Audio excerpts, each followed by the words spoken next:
식사나 맛있게 하셨습니까? 오늘 에스겔에서 우리가 15장 그리고 16장의 말씀을 볼 텐데요.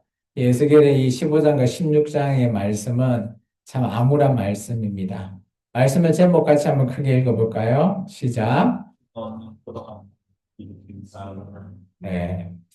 앞에 이 형용사 쓸모없는 참 그런 단어를 제가 표현을 해 옮겼습니다. 여러분, 포도나무 하면 뭐가 떠오를까요? 포도송이죠. 네, 요즘도 포도가 요즘 하우스를 하니까 사시사철 먹더라고요. 그 또 특히 요즘은 또 외국 종인가요? 샤인 머스켓? 그 샤인이가 참 맛있어요. 너무 달고. 그런데 이 포도나무에 그런 포도송이, 맛있는 포도송이가 없으면 어때요? 아무짝에도 쓸모가 없습니다. 그 포도나무는 제가 알고 있기로는 장작도 못 쓰는 걸 알고 있어요. 나무가 안 좋아서. 뭐 불쑤시개 뭐 이것도 안 되는 정말 어떻게 보면 형편없는 그런 나무인데 거기에서 정말 과일이 맛있잖아요. 그러니까 오늘 말씀은 과일이 아니라 나무에 대해서 좀 해볼까 합니다. 열매 없는 포도나무는 불에 던져질 것이다. 라는 표현이죠. 사람도 마찬가지죠. 겉모습은 멀쩡해 보여도 속에 열매가 없으면 결국 허무하다라는 것이죠. 우리가 교회를 다니고 있지만 우리의 삶의 변화가 없고 또 사랑도 없고 뭐 그룹도 지키지 않으면 그냥 껍데기 신앙이라고 우리가 말하고 있습니다. 성도 여러분, 껍데기만 남은 삶은 얼마나 허무합니까? 뭐 집이 크다고 좋다고요? 크지만 웃음이 없을 수 있습니다. 돈이 많다고 평안이 없죠.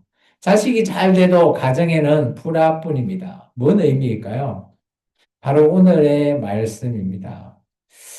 예전에 어떤 포도나무 하시는 분이 이런 얘기를 하더라고요.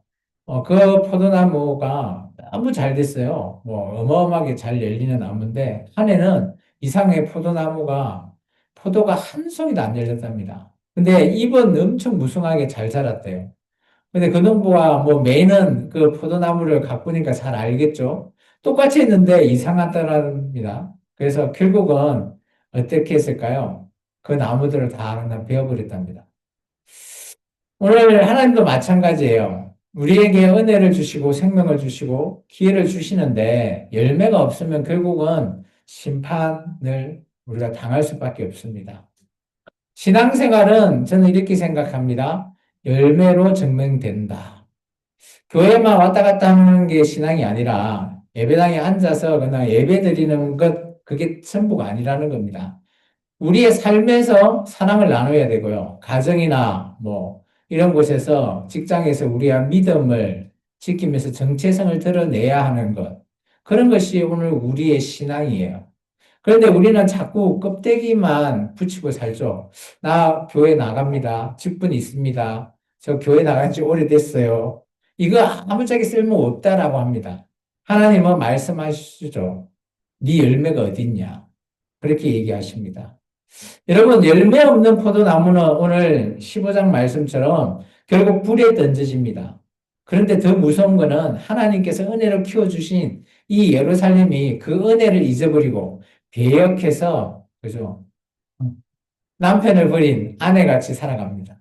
버려진 아기를 택해서 키워줬는데 그 은혜를 몰라 한다는 거죠. 혹시 오늘 우리의 모습은 그렇지 않습니까? 하나님이 주신 이 건강, 뭐, 그런데 우리가 죄를 짓고 있거나 아니면 하나님이 주신 이 직장이나 뭐 기타 여러 가지 그런 정말 풍성한 그곳에서 우리가 때로는 하나님을 잠시 잊고 살지 않았는지 제가 되묻고 싶습니다. 그러나 오늘 우리는 하나님께서 물론 그런 우리에게 짧고 뭐 심판이라는 것을 이렇게 짧게라도 하시겠죠. 그거 하는 이유가 뭘까요? 다시 돌아오기를 원하신다라는 겁니다. 성경은 한결같이 우리에게 말하고 있어요. 그죠? 우리가 잘못했을 때 채찍을 하더라도 오늘 우리가 돌아오기를 원하시는 그런 하나님 마음이 계신다라는 겁니다. 근데 그 선택은 우리에게 달렸죠. 우리가 돌아가느냐, 그러지 않느냐라는 것입니다. 사랑하는 성도 여러분, 오늘 이 말씀을 통해서 우리의 신앙을 한번 되돌아봤으면 좋겠습니다. 오늘 이 15장과 16장은 좀 안타까운 그런 상황의 말씀이에요. 쉽게 말하면 우리의 신앙이 과연 껍데기 신앙인가 아니면 우리가 열매를 맺고 있는 신앙인가 이런 것들을 돌이켜 볼 수 있는 간접적인 말씀으로 저는 보여집니다. 오늘 첫 번째는 열매 없는 포도나무는 하나님의 심판을 피할 수 없다라는 것입니다. 우리 15장 2절에서 4절의 말씀을 한번 같이 읽어볼까요? 인자야, 포도나무가 모든 나무보다 나은 것이 무엇이냐? 숲속에 여러 나무 가운데 있는 그 포도나무 가지가 나은 것이 무엇이냐? 그 나무를 가지고 무엇을 제조할 수 있겠느냐? 그것으로 무슨 그릇을 옷을 만들 수 있겠느냐? 불에 던져질 때감이 될 뿐이라. 불이 그것을 사르고 그 가운데 태웠으면 제조에 무슨 소용이 있겠느냐? 이게 나무로서는 가치가 없는 거예요. 열매만이 이 포도나무는 가치가 있다라는 걸 얘기하는 겁니다. 뭐 불쏘시개 이런 것도 밖에 안 되는 거죠. 못을 옛날에는 나무 못도 만들었나 봐요. 여기 말씀 보면 나무로 못을 만든다 이런 표현을 보면 옛날에는 아마 나무로 다 만들어서 그죠 집을 지었겠죠. 그런 것도 할 수 없는 게 포도나무예요. 정작. 여러분이 포도나무를 실제 봤으면 알겠지만 막 꼬불꼬불하면서 진짜 보기가 좋지 않는 그런 나무입니다. 오늘 하나님께서 예루살렘 향해서 말씀하십니다. 너희가 열매 없는 포도나무처럼 되었다. 참 안타까운 말씀이죠. 사람도 마찬가지입니다. 그 모습만 우리가 보면 알 수가 없어요. 근데 우리의 속을 보면 과연 우리가 정말 포도나무 같이 열매가 있는지 없는지를 우리가 우리 자신은 알죠. 우리가 교회를 다닌다고 해서 우리가 다 같이 열매를 맺는 그런 자가 아니라는 것을 말하고 있습니다. 근데 하나님께서는, 그죠? 오늘 어떻게 하면 열매가 맺히느냐? 이것은 요한복음의 말씀을 보면 충분히 우리가 알 수 있죠. 요한복음 15장 잘 아는 말씀이죠. 읽어볼까요? 나는 참 포도나무요.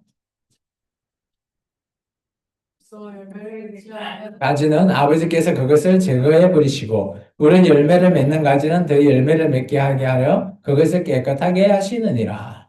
어때요? 예수님께서 열매 없는 가지는 잘라내죠. 가차없이 잘라냅니다. 하나님의 열매 없는 신앙을 그냥 두지는 않습니다. 우리가 뭐 쉽게 말하면 교회 출석만 왔다 갔다 하는 그런 신앙, 그게 다가 아니라는 거예요. 우리 안에 열매가 있느냐라는 것을 얘기하고 있습니다. 한 집사님이 있었는데 교회에서 늘 뭐 잘 빠지고요. 그리고 또 뭐 사회생활도 자기 마음대로 하는 것 같아요. 화도 잘 내고 직장에서 욕도 하고 뭐 이웃에게 친절하지도 못한 그런 분이 한 번은 참 인생이 힘들다 보니까 교회에 나서 목사님과 상담을 한 것 같아요. 그러면서 목사님한테 이렇게 얘기했습니다. 목사님, 저는 왜 신앙생활이 재미가 없을까요? 그때 목사님이 대답했습니다. 뭐, 이차 얘기하면서 결론은 이렇게 얘기했대요. 집사님, 열매가 없으니까 재미가 없다라는 겁니다. 신앙은 열매를 맺을 때 기쁨이 생긴다라고 말했다고 합니다. 저도 여기 이 예화에 참 공감이 되는 게 우리가 신앙생활 하는 것은 그죠? 나를 위해서 하는 게 아니라 하나님 위해서 하는데 근데 그마저도 내가 힘을 낼 수 있는 것은 내가 열매를 맺고 그죠? 사랑의 열매, 인내의 열매, 거룩의 열매를 맺으면 그 쉽게 말해서 우리가 더 하나님 앞에 전해내는 거기 때문에 기쁘다라는 것입니다. 오늘 갈라디아서 5장 22절 말씀이 그런 말씀이죠. 같이 읽을까요? 오직 성령의 열매는 사랑과 희락과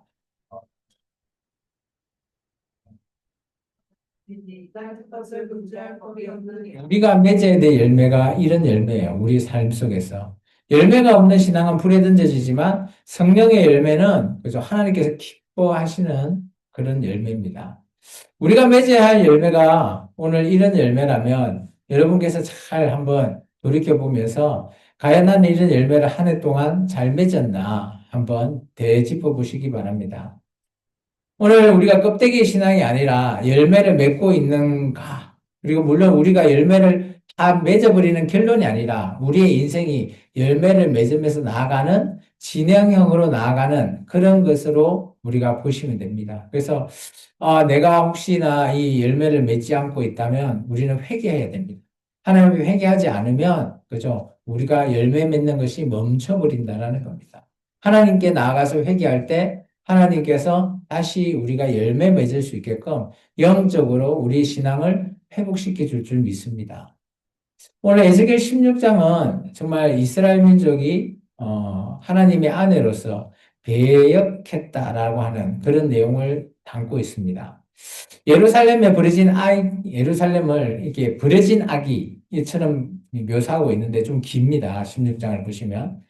아무도 돌보지 않는 피투성이 아기가 있는데 하나님께서 발견하고 씻기고 입히고 먹이고 아름답게 키웠다는 겁니다. 그런데 그 아기가 자라서 어떻게 했을까요? 은혜를 잃어버리고 그런 하나님을 배역했다라는 거예요. 다른 남자에게 그냥 몸을 팔아버린 겁니다.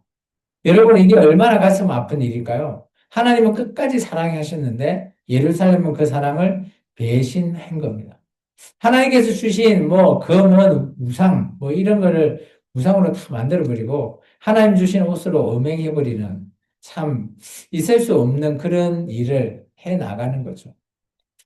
그런 끝에 보면 이제 호세아 선지자가 이런 말을 합니다. 호세아도 참 이런 것에 참 많이 비슷한 것 같아요. 자기 아내 고멜이 집을 나가고 자기를 떠나서 그죠? 다른 남자한테 또 시집 가버리는 또 그 아내를 데리고 돈 주고 사가지고 데리고 오라는 하나님의 말씀을 듣고 호세아는 나가서 그 아내를 데리고 옵니다. 우리 호세아 3장 말씀 한번 읽어볼까요? 여호와께서 내게 이르시되 이스라엘 자손이 다른 신을 섬기고 금포도 과자를 즐길지라도 여호와가 그들을 사랑하나니 너는 또 가서 타인의 사랑을 받아 엄내가 된 그 여자를 사랑하라 하시기로. 그래서 가서 고멜을 데리고 오죠.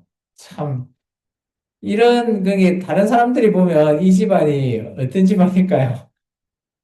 바람나서 도망간 아내를 또 데리고 가서 돈 주고 사가오고 참 그런 심정이 지금 하나님의 나라 이스라엘이 그런 행위를 하고 있다라는 것을 말하고 있는 겁니다. 참 배역한 안에 여전히 사랑을 포기하지 않는 하나님의 심정까지 담겨져 있다라는 겁니다. 하나님께서는 좀처럼 우리를 사랑하시며 끝까지 사랑하신다라는 이 표현이 이런 말씀으로 우리에게 드러내고 있죠. 예루살렘은 하나님께서 주신 은혜를 입고 우상에게 몸을 팔아버립니다.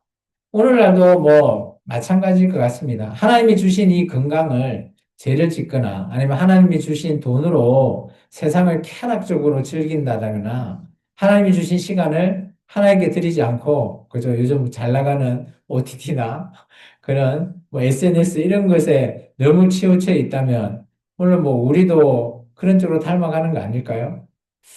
예레미야 말씀입니다. 예레미야서 2장의 말씀입니다. 같이 읽어볼까요? 내 백성이 두 가지 악을 행하였나니 곧 그들이 생수에 거는 데는 나를 버린 것과 스스로 웅덩이 판 것인데 그것은 그물을 가두지 못할 터진 웅덩이들이니라. 여기 잘 보시면 뭐 웅덩이 생수 나오는데 이게 뭔가 하면 하나님을 떠나서 우상을 숭배했다라는 겁니다. 하나님을 떠난다라는 것은, 그죠? 생수가 근원이 있는데, 터진 웅덩이? 그럼 물이 다 빠져나가 버리는 거죠. 내가 아무리 마시고 싶어도 마실 수 없다라는 것을 얘기합니다. 그게 목마름이죠. 우리가 신앙생활을 하지만 목마르다라고 하잖아요. 아니, 육체적으로 목마른 물을 마시면 되지만, 영적으로 목마르면 어떻게 해야 됩니까? 그 말이에요. 그죠? 오늘 예루살렘은 우상을 붙들고 있지만, 그들은 지금 터지는 웅덩이입니다. 아무리 마시려고 마셔도 만족을 주지 못하는 겁니다. 육의 물을 채운다고 우리의 영이 채워진다? 절대 그러지 않는다라는 겁니다. 하나님은 이 비약한 아내를 통해서 오늘 우리에게 경고를 하는 메시지죠. 하나님은 우리를 사랑하시고 은혜를 키워줬는데, 그런데 우리가 그 은혜를 잊고 세상에 나아가서 바람나버리는 배역한 아내의 모습을 오늘 생생하게 보여주면서, 그죠? 말씀하시죠. 그래도 하나님은 그런 이스라엘을 사랑하십니다. 호세아한테 말하고 예레미야 또 이 말씀처럼 말하는 것처럼 하나님은 끝까지 포기하지 않으시겠다라는 거죠. 그런데 하나님께서는 이런 아내가 돌아온다면 받아주겠다라는 말씀도 포함되어 있습니다. 그런데 이런 모든 배역한 아내가 돌아올 때 하나님께서는 회복을 약속하시죠. 오늘 예수께서 16장 말씀 한번 볼까요? 16장 52절 말씀입니다. 같이 읽습니다. 내가 내 영과 아우를 유리하게 판단하였은즉 너도 내 수치를 담당할지니라. 내가 그들보다 더욱 가증한 죄를 범하였으므로 그들이 너보다 의롭게 되었나니 내가 형과 아우를 의롭게 하였은즉 너는 놀라며 내 수치를 담당할지니라. 참 여기 보면 형 아우가 다 그죠? 하나님 앞에 수치를 당한다는 게 둘 다 바람난 거죠. 이게 역사적으로 보면 이스라엘 민족의 북이스라엘, 남유다를 얘기하는 겁니다. 두 나라가 다 하나님을 떠나서 우상을 숭배하다가 결국은 멸망당해버리죠. 충격적인 겁니다. 마치 믿는 사람이 믿지 않는 사람들 보고 거기서 손가락질 하듯이 오늘 소돔은 불로 심판받았잖아요. 그러면서 하나님이 믿는 사람이 저 소돔과 같은 나라 그 사람들 되면 안 돼라고 하는데 오히려 예루살렘이 똑같이 되어버렸다라는 겁니다. 참. 그런데 하나님은 놀랍게도 그런 예루살렘도 돌아온다면 하나님이 언약을 기억하겠다라는 거예요. 그러면서 회복을 약속하시는 겁니다. 이 언약이 어떤 언약입니까? 이스라엘 민족과 맺은 저 시내산에서 맺은 그 언약을 기억하겠다라는 거예요. 그러면 이 당시 에스겔에게 말했던 이 당시에 시내산 언약은 800년도 지난 시간이에요. 그것을 하나님은 기억하고 내가 돌아오면 회복시켜 주겠다라는 거예요. 그 언약이 뭐라고, 그 약속이 뭐라고. 800년이 지났는데 하나님은 그러신 분이에요. 그래서 우리가 하나님 앞에 약속하면 정말 될 수 있는 대로 우리가 서원했을 때 꼭 지키라고 하는 얘기가 저는 여기 있다고 봅니다. 하나님은 우리의 서원을 아무리 사소한 거라도 하나님은 기다리고 계시지 않을까 보여집니다. 우리 이사야서 말씀 한번 읽어볼까요? 여호와께서 말씀하시되 오라 우리가 서로 변론하자 너희가 죄가 주홍 같을지라도 눈과 같이 희어질 것이요 진홍같이 붉을지라도 양털같이 희게 되리라. 하나님은 제가 아무리 커도 회개하면 깨끗이 해주겠다고 하는 용의가 담겨 있는 말씀이에요. 우리에게 소망의 말씀이에요. 쉽게 말해서. 내가 지금 죄를 지었더라도 하나님 앞에 회개했을 때 하나님께서 그 죄 알시지만 회개해주고 회복시켜 주겠다라고 하는 말씀이죠. 예루살렘은 죄가 소돔보다 크고 그러지만 하나님께서 그 언약을 기억해서 오늘 하나님께서 회복이라는 것을 말씀하고 계신다라는 거예요. 그래서 하나님이 우리가 생각하는 하나님이 좋으신 하나님이라고 표현하는 이유가 여기 있다라고 저는 보기도 합니다. 어쨌든 그렇다고 하나님께서 마냥 좋으시냐? 그렇지 않아요. 역사적인 걸로 봐도 남유다 북이스라엘 다 멸망당해버렸어요. 그렇죠? 왜냐? 하나님의 백성이 돌아오지 않으니까 어쩔 수 없는 겁니다. 이혼할 수밖에 없는 거죠. 예루살렘은 배역한 아내처럼 하나님을 떠났지만 하나님은 그래도 끝까지 언약을 기다리고 계십니다. 에스겔 16장 60절 말씀입니다. 같이 읽습니다. 그러나 내가 너의 어렸을 때와 너와 세운 새 언약을 기억하고 너와 영원한 언약을 여기 어릴 때 세운 이 언약이 시내산 언약이죠. 그리고 네가 다시 돌아오면 내가 다시 한번 영원한 언약으로 세워 나가겠다. 그래서 이제 이 영원한 언약이 뭐냐? 뭐 나중에 신약이 예수님과의 새 언약이라고 말할 수도 있지만 이 언약에 대한 성취는 이루어지지 않았어요.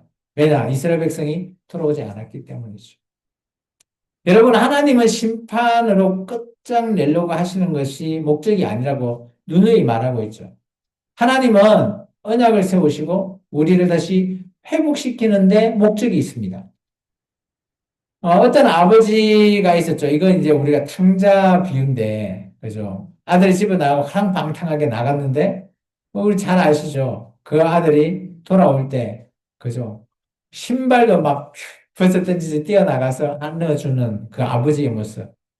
저는 하나님의 사랑이 딱 그 모습 누가복음 말씀에 딱 담겨 있다라고 저는 봐요. 근데 아들 입장에서는 어때요? 자격이 없다라고 하잖아요. 내가 아버지 아들이 있지만 아버지를 떠나버렸기 때문에 자격이 없다. 그런데 하나님은 네 아들이 돌아왔으니까 내 아들이 돌아왔다라고 말하고 있잖아요.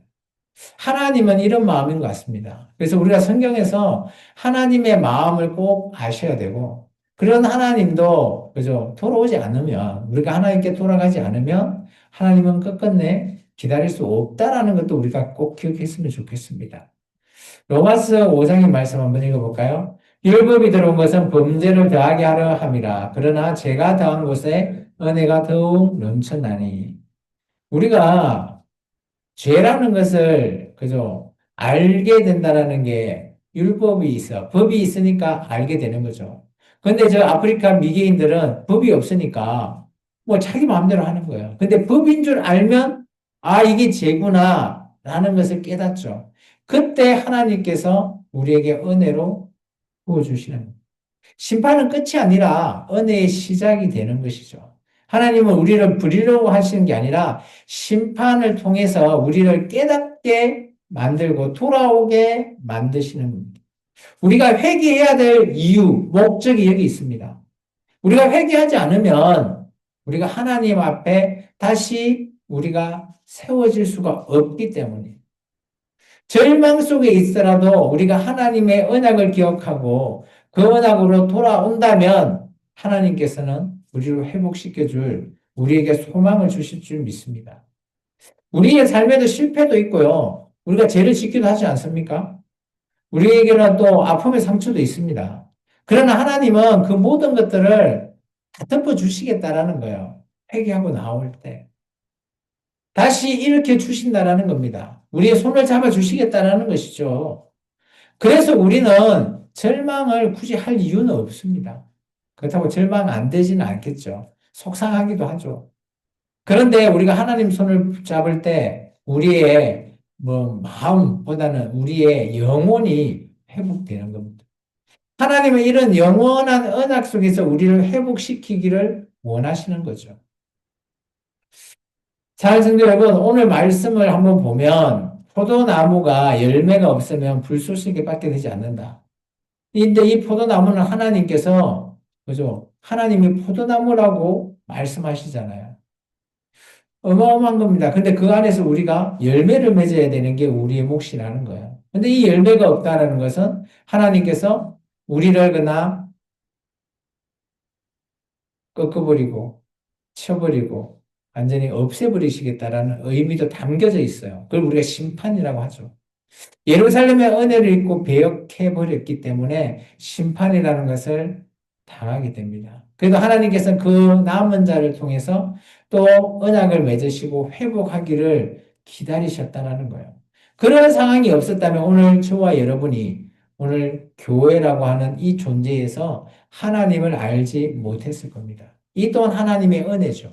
하나님의 사랑하심이고요. 오늘 본문의 핵심은 쉽게 말하면 세 가지입니다. 첫 번째, 열매 없는 신앙은 위험합니다. 각자 우리의 말하는 신앙을 말하고 있습니다. 두 번째, 하나님의 은혜를 잊고, 그죠? 이 예루살렘처럼 배역한 아내가 되면 안 된다라는 겁니다.